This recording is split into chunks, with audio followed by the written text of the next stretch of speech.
petrol pump hi ein hon chon petrol hi kan la le lo do na to na hian dinglam pang hi petrol lak na ni a tela hi to na petrol la to ring kan plan hola ma ni mai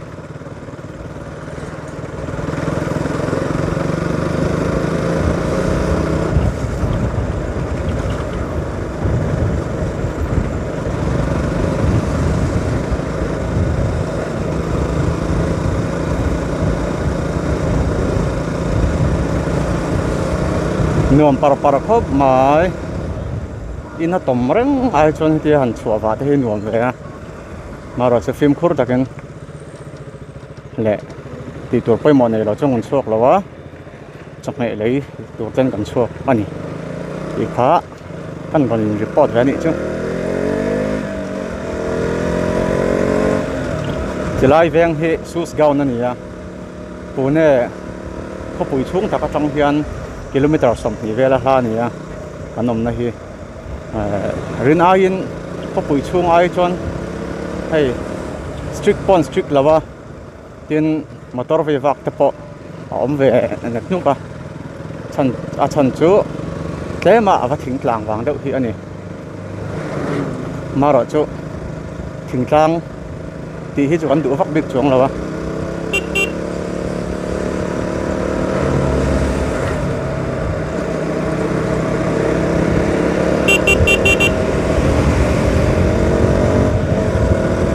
nuam ha mày à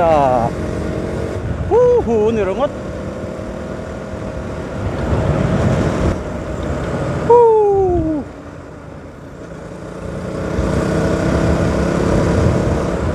kan thang trap to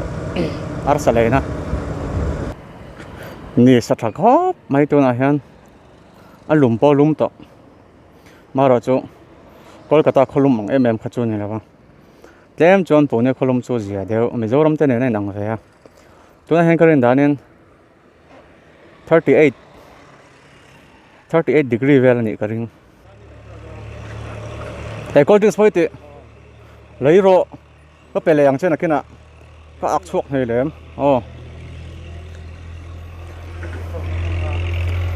akashinong idudun melom Coke nghe Pepsi दादा पेप्सी है बड़ा दीजिए दो बोतल 12 बोतल दो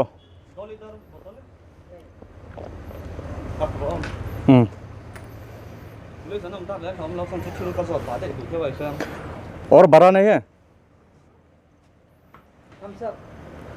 हाँ Ay, vali gan trafe. Okay.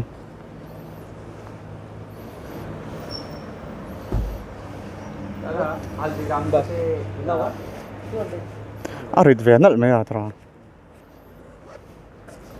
Haldiram से ते एक चूड़ा तो ना आपला ऊपर सब चूड़ा तरगा तसे 4 पैकेट है क्या पहले मैं चो हां ते दोन द्या phần vẽ chúng ta có đi sống tác lại hay ta sẽ đi ra thì phải là thì số phải cho này xem nè như vậy thôi khởi khởi sang đây không nó tràn chạc ó lên mấy cắt lụp lắng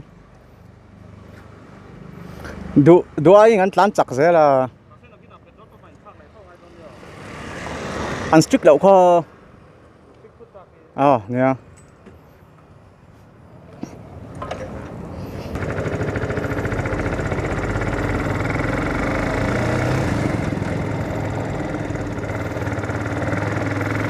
đà na đắng ha mấy điều lệ R15 khởi cho anh chuyển pa hi anh in lắm mà hồ hi đủ về tổ đó tụi con chưa vàng anh cần công à anh block em lâu in block om palem ti